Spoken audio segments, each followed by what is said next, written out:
My name's Dermot O'Kane. I work as head of sales and I work in the sales team. I've been working with Esri Ireland for 19 years. My 20-year anniversary is October this year. The work that we do is incredible. When you study and you learn GIS in college, it's something you're passionate about, and working for Esri is like the pinnacle, I believe. Working for sales, their role and responsibility is around ensuring that every potential customer for Esri in Ireland understands the value that ArcGIS can bring to that organisation. There's been lots of memorable moments in my time in Esri Ireland. One being a more broad one, so it's around seeing the people that I work with develop over the last few years has been incredibly rewarding. It's not the big promotions, it's like small day improvements that you see every day through behaviours and engaging with customers. The impact that I would like to have within the organisation is to continue to support the growth of the organisation, and sales is to do with people growth and customer growth.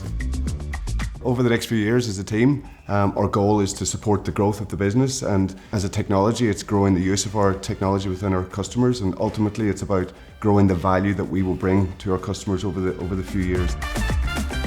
We are a great place to work, but it's not an easy place to work. We all work hard, we challenge each other.